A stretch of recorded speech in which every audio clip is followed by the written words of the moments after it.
അതേസമയത്ത് റബീഉൽ അവ്വലുമായി ബന്ധപ്പെട്ടുകൊണ്ട് ഈ സമുദായം ചരിത്രത്തെ അയവറക്കുമ്പോൾ നിരുത്സാഹപ്പെടുത്തണോ? വേണ്ട.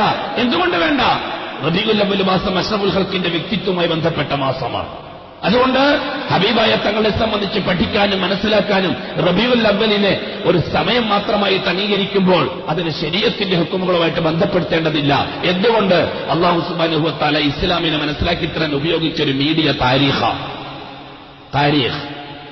ചരിത്രങ്ങൾ.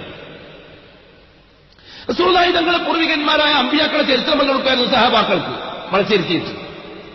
ഇമാം ബുഖാരി തങ്ങൾ റിപ്പോർട്ട് ചെയ്ത ഹദീസുകളിൽ കാണാം. റസൂലുള്ളാഹി തങ്ങൾ സഹാബാക്കളെ വിളിച്ചിട്ട് പൂർവികന്മാരായ മഹാന്മാരെ ചരിത്രം, ആ ചരിത്രം നിസ്കാരവും നോമ്പും ഹജ്ജും സക്കാത്തുമായിട്ട് ബന്ധപ്പെട്ടതേ ആയിരിക്കില്ല, വെറും വ്യക്തിപരമായിരിക്കും ആ ചരിത്രം. അമ്പിയാ മുസ്ലിങ്ങളെ സംബന്ധിച്ച് പൂർവികന്മാരായ അമ്പിയാ മുസ്ലിങ്ങളെ വ്യക്തിപരമായ മഹത്വത്തെ സംബന്ധിച്ച് പറഞ്ഞ ഒരുപാട് ഹദീസ് ബുഖാരിയിൽ കാണാം.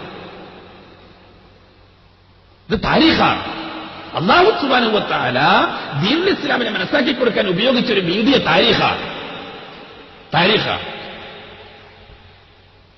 ബഹുമാനപ്പെട്ട റസൂലുള്ളാഹി സ്വല്ലല്ലാഹു അലൈഹി വസല്ലം തങ്ങളുടെ വ്യക്തിത്വവുമായിട്ട് റബീഉൽ അവ്വലിന് വലിയ ബന്ധങ്ങളുണ്ട്.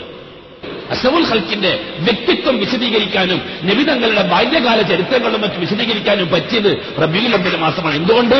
അല്ലാഹു സുബ്ഹാനഹു വ തആല അഷ്റഫുൽ ഖൽഖ് തങ്ങളുടെ ജീവിതത്തിലെ വ്യക്തിപരമായ പല സംഭവങ്ങൾക്കും റബീഉൽ അവ്വലിനെയാണ് തെരഞ്ഞെടുത്തിരിക്കുന്നത്. അതുകൊണ്ട് നബി തങ്ങളുടെ ചരിത്രം പറയാൻ നമുക്ക് റബീഉൽ അവ്വൽ മാസത്തെ തിരഞ്ഞെടുക്കാം. ഇതിൽ കവിഞ്ഞ് വേറെ ഒന്നും പൂർവികന്മാരായ മഹാന്മാരെ നൽകിയിട്ടില്ല. അവിടെ റബീഉൽ അവ്വൽ വാഴ്ന്നു നടത്തുമ്പോഴോ റബീഉൽ അവ്വൽ നബിതങ്ങളുടെ മധുകൾ പറയുമ്പോഴോ റബീഉൽ അവ്വൽ മധു പറയുമ്പോഴോ നമ്മൾ ഇവരെ സുഖമാക്കേണ്ട ആവശ്യമില്ല. അതിന് തെളിവുണ്ടായത് അങ്ങനെ എന്നെ ബഹുമാനമുള്ളവരെ ഒരാൾ കോൺക്രീറ്റ് ബിൽഡിംഗ് എടുക്കുകയാണ്, കമ്പിയും സിമെന്റ് എല്ലാം കൂട്ടിയിട്ട് വെച്ചിട്ട് പോയി ചോദിക്കുക അയാളോട്, നിങ്ങൾ വീടുണ്ടാക്കുകയാണോ? അതെ. സിമെന്റും കമ്പി കൊണ്ട് വാർക്കുകയാണോ? അതെ. നിങ്ങൾ മുസ്ലിം അല്ലേ? അതെ. മുസ്ലിമായി നിങ്ങൾക്കിത് ചെയ്യാൻ അനുവാദമാണോ? എന്താ കാര്യം? റസൂലുള്ളാഹി സ്വല്ലല്ലാഹു അലൈഹി വസല്ലം തങ്ങളുടെ കാലത്ത് കമ്പിയും സിമെന്റ് ഉപയോഗിച്ചിട്ട് ബിൽഡിംഗ് നിർത്തായിട്ട് തെളിവില്ല. അഥവാ തെളിയിച്ചാൽ 1 ലക്ഷം റുപ്യ തരാം എന്ന് പറഞ്ഞാൽ എനിക്ക് പിന്നാതെ തരാണ്ട് വേറെ എന്താ പറയാ?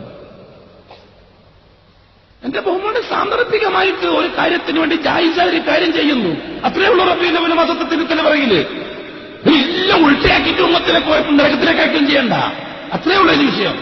ദുൽഹജ്ജ് പോലെയോ മുഹറം പോലെയോ റമദാൻ പോലെയോ പരിഗണിക്കുന്നേ ഇല്ല ഉലമാക്കൾ റബീഉൽ അവ്വലിനെ. ഇഷ്ടമില്ല, ഉൾട്ടയാക്കാനൊന്നുമില്ല. ദുന്നാടായ നാട് കുറച്ചും ഓരോ വിധം ബഹിഷ്കരിക്കുക, റബീഉൽ അവ്വൽ ബഹിഷ്കരിക്കുക.